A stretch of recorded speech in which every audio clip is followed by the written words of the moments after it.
to start by looking at numbers and basically sets of numbers. Again, all these pages will be posted. I'm not saying that you should not take notes. When you take notes, you will know when to ask questions, so this is important. But the organized notes and the summary should be done after class, after you watch the videos again if you need to, and after you look at the PDF files.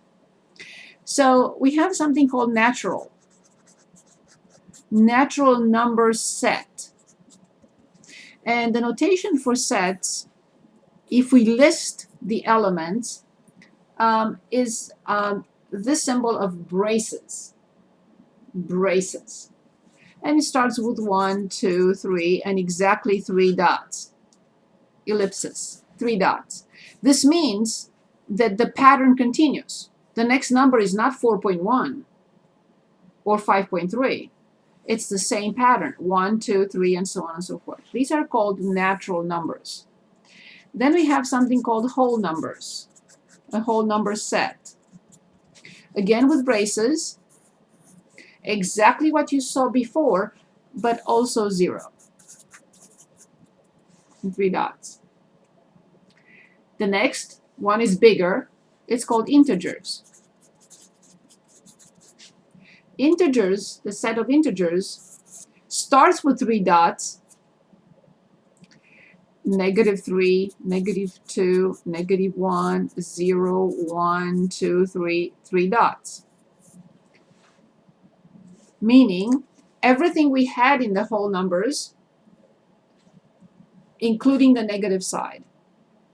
But again, the pattern is clear. The next one here is not -3.9. Okay, the next one is rational. Well, now rational numbers, this is the root of the word, ratio. In other words, fraction. Anything that can be presented in a fraction form with no approximations, that's rational. Now, I want to emphasize something very important. 5 can be written as a fraction, 5/1. X can be written as a fraction, x/1. 0 can be written as a fraction, 0/1. And so on and so forth. So that's the reason why, notice one thing, this is a little bit bigger than this. This is bigger than this. This includes all integers. Why? Because all integers can be presented as a fraction. In addition, anything else that as a fraction form, and we say m, my m has 3 bubbles, my n has 2 bubbles. So the rational number set is a fraction. This bar, vertical bar, stands for having the property.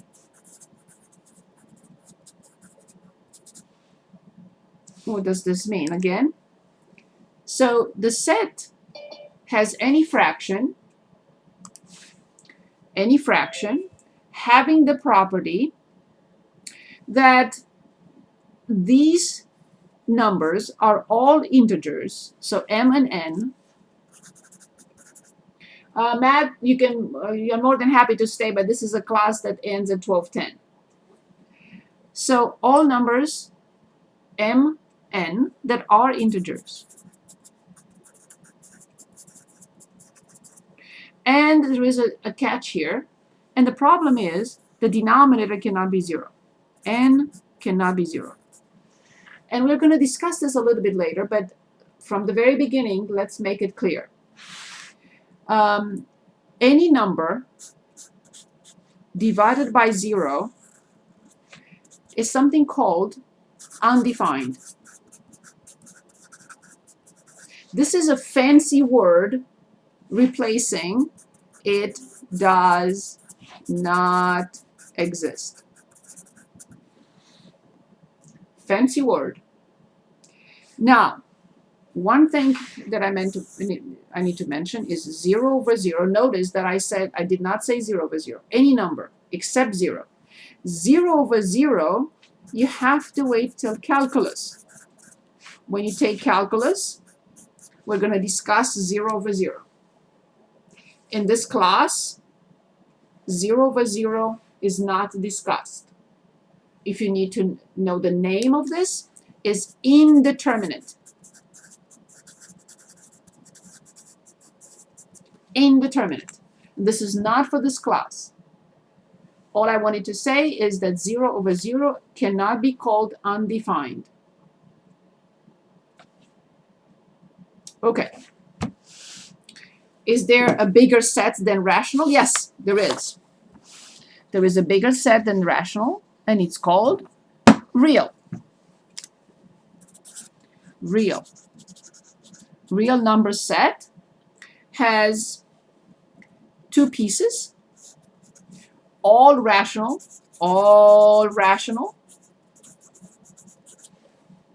positive, negative, everything that can be presented in the fraction form with no approximation, and all irrational. Irrational. What is irrational? Rational, I know. 1/2, 3, -10/5, 100, and so on and so forth. But what is irrational? Something or numbers that cannot be presented as a fraction with no approximation ever. For example, the square root of 2. The square root of 2 can never be presented as a fraction with no approximations, ever. The number e, the number pi. What are these? Well, so allow me to share my screen and show you the calculator and show you where these are. For example, if I take the square root of 2, so I have to activate the square root.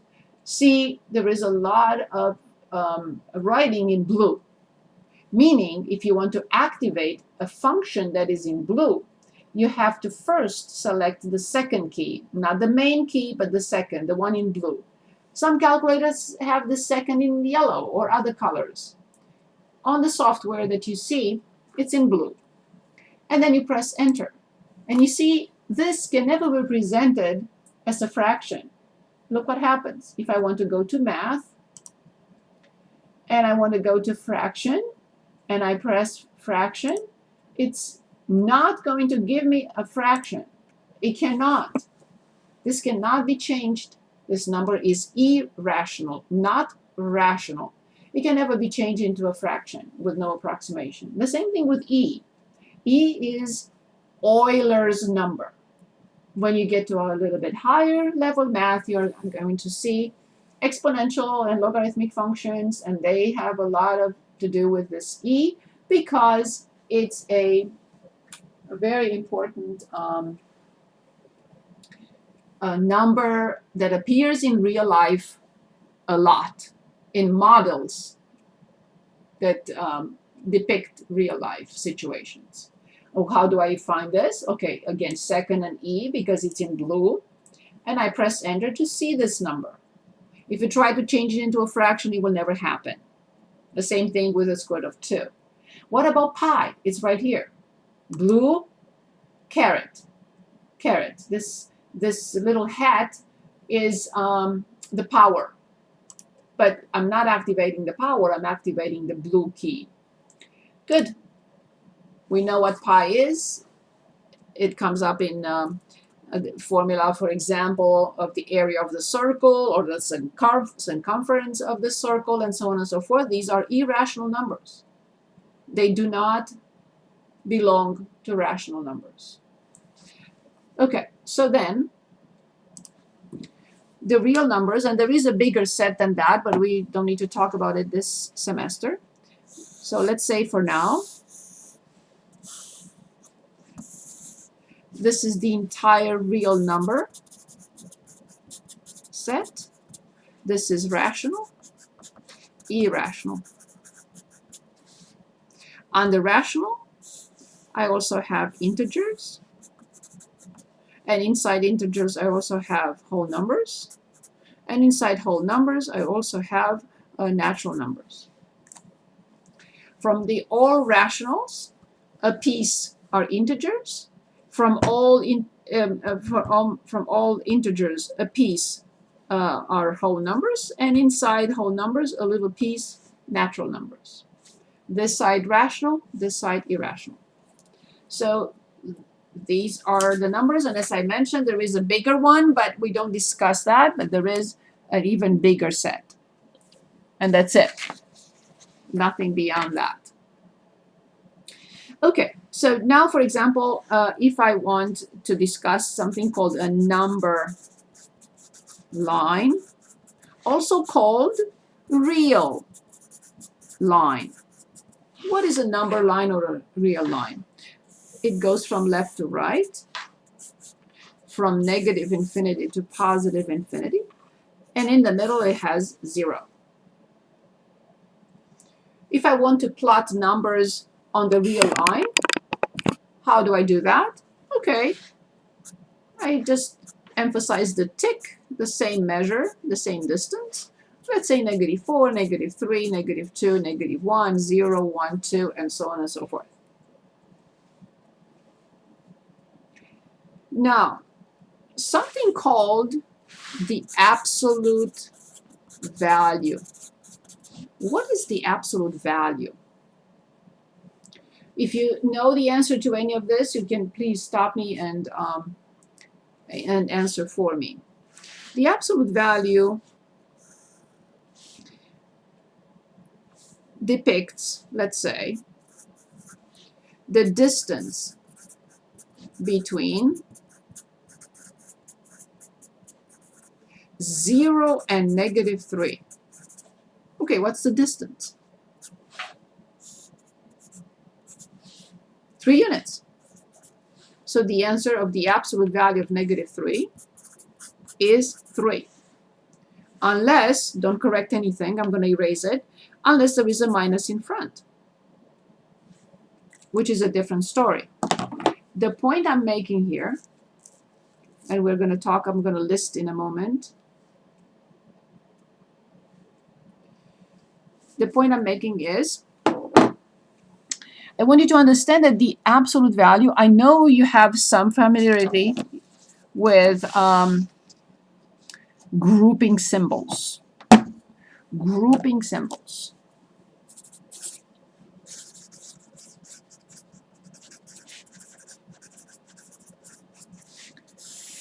It is incorrect when you're going to see a video in the learn part. It's incorrect what they said.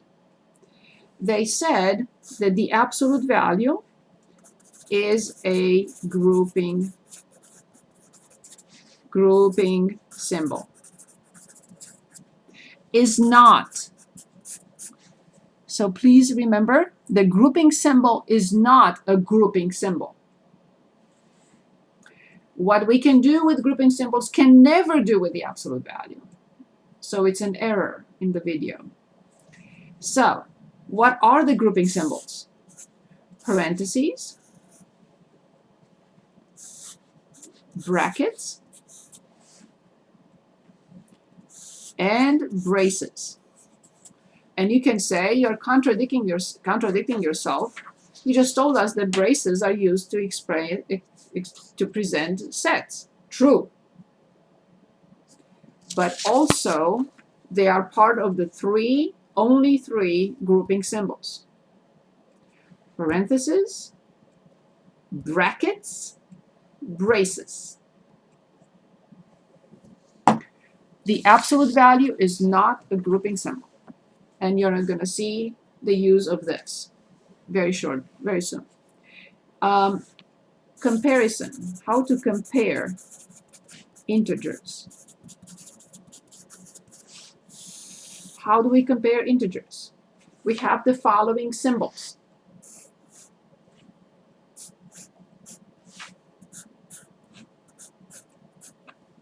For example, 2 is less than 10. The arrow points towards the smallest. So I can read 2 is less than 10, or I can read 10 is greater than 2.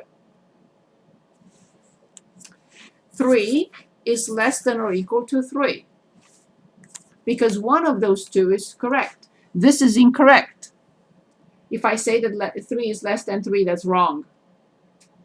But if I say 3 is less than or equal to 3, one of these two is correct, so this is correct. Good. Let's say 10 is greater than 5. Is this true? Yes, because the opening is towards the greater number. The arrow points to the smaller number. I can say 10 is greater than 5, or I can say 5 is less than 10. Next one. Let's say 10 is greater than or equal to 2. Is this correct? Yes. 10 is greater than or equal to 2. It's not equal to 2, but the greater than is correct. So if one or the other is correct, the whole thing is correct. Any questions?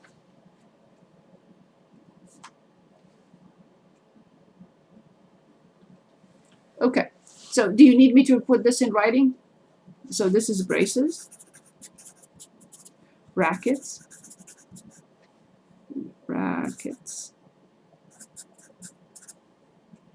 and parentheses.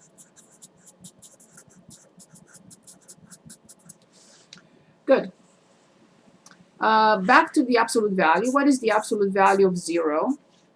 And what is the absolute value of, let's say, negative 10? Can anyone give us these two? And please remember, it's not a grouping symbol. The absolute value of 0 is 0. Yes, very good. And positive 2. That's it. It's the distance between 0 and 0, which is 0. And it's the distance between 0 and negative 10, which is 10. Perfect. Good. Here's a situation that I want to talk about. Let's say now I have the absolute value of negative 2. You may remember that with parentheses, brackets, braces, this is allowed. I can multiply. So this is either you say the opposite. You either say the opposite of this number, or, which I prefer personally, there is an imaginary negative 1 in front. But this means there is a product of negative 1 times this. But I cannot perform anything before I determine the absolute value of negative 2. Can anyone tell us again what is the absolute value of negative 2?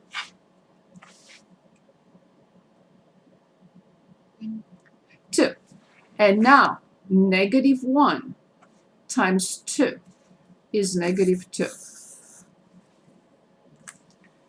Notice that otherwise, in this situation, if anybody remembers, and I will discuss the product rule, anybody remembers what will that be?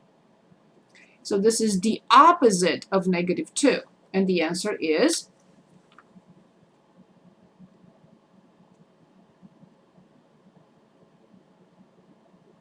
anyone? Positive 2? Yes. When we multiply two negative numbers, we get a positive number. When we multiply 3 negatives, it's a different story. But when we multiply 2 negative numbers, where is the multiplication symbol? It's not there. It's understood. Negative 1 times negative 2 is positive 2. Notice why the absolute value is not a grouping symbol. Because we're not distributing anything. We're not multiplying. We're not multiplying. We have to perform the absolute value. We get 2. And then this answer has to be multiplied by negative 1. And that's how we get negative 2 here and positive 2 here. Okay, any questions? Anybody, please? Any questions? Okay, moving on. Now, I know it's early, but I need it now. So we just discussed that when we multiply two negatives, when we multiply two positives, when we multiply a negative by a positive in any order. Oops, I didn't mean to write -1, just anything. Okay, so when we multiply just 2, not 3, 4, when we multiply, we're only talking about 2 factors. They're multiplied. So when we multiply the same sign, only 2, we get positive. When we multiply 2, one with opposite signs, we always get negative. Any questions?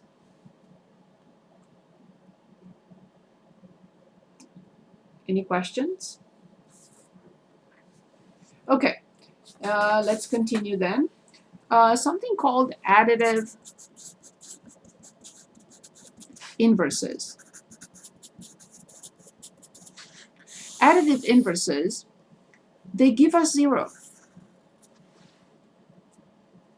Can anyone give us an example of adding 2 numbers and in such a way that we get 0?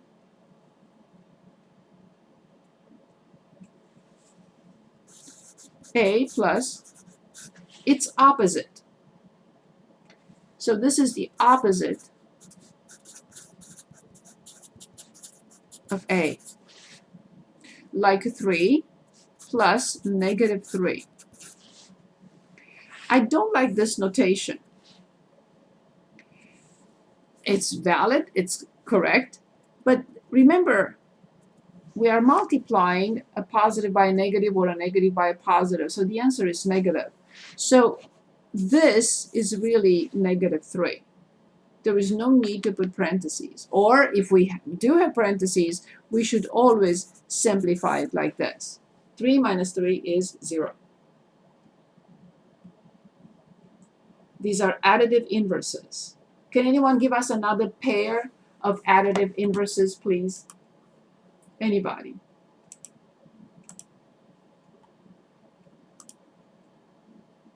Can anybody give us another pair of two additive inverses?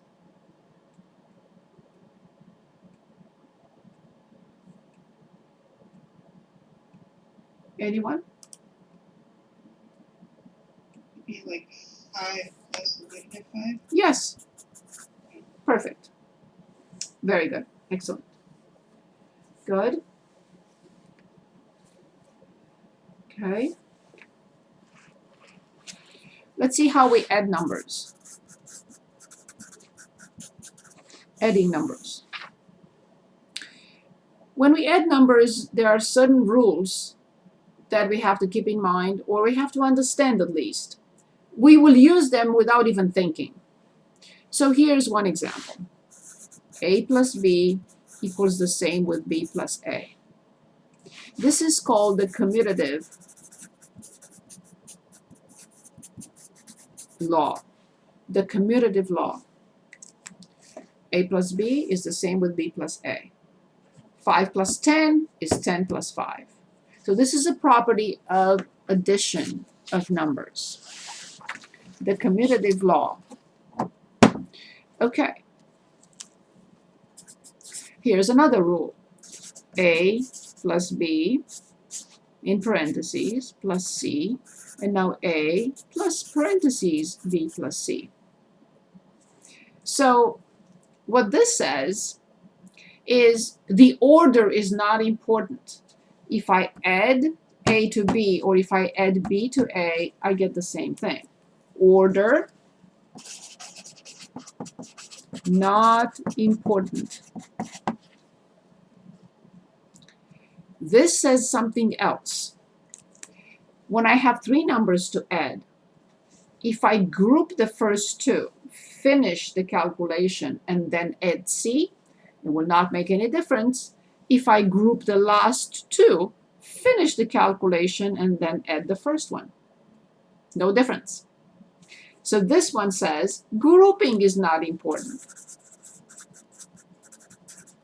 Is not important. Can I group A and C and then B? Yes, of course. It's not going to make any difference.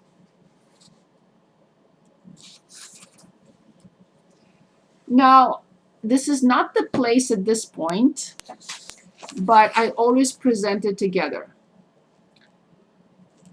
Something called the distributive law, which is not for addition, it's for multiplication actually. So I'm jumping a little bit ahead, but this is important to make a point here, and I'll present it again when it should be presented. So for example, let's say I have negative a plus b. Well, this really means negative 1 to be distributed to a and b. So this is the distributive law. But the distributive law requires two operations, out of which one has to be multiplication. Multiplication plus addition or subtraction. But absolutely mandatory two operations. One of them must be multiplication and the other one addition or subtraction. It doesn't matter. So what will I do here? Well, negative 1 times a will be negative a, and negative 1 times b will be negative b. How come? Because we know a negative times a positive is negative, and negative times a positive is negative. Again, this is not a property of addition, but I always present it when I start talking about grouping symbols in the associative law. So this is the associative law, and I didn't write it. Associative law. Meaning, grouping is not important.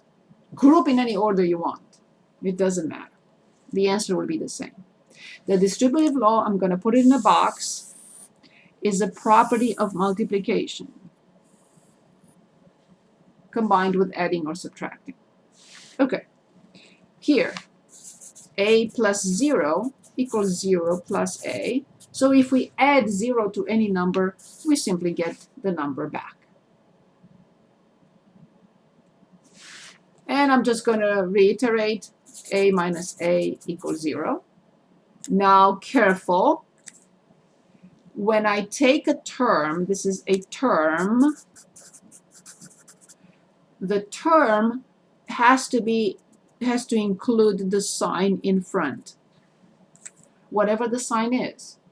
So if I want to, in this case, to show the commutative law, when I move this term in front, I have to move it with its sign. So this is the same with negative a plus a. You can never separate the term from its coefficient in front and its sign, ever. So this is one entity. The variable, the coefficient if it has one, and the sign. This is one entity called term. Okay. Any questions so far? Any questions? I'd like to work on something like this. A simple example. What operation do you think we need to perform first?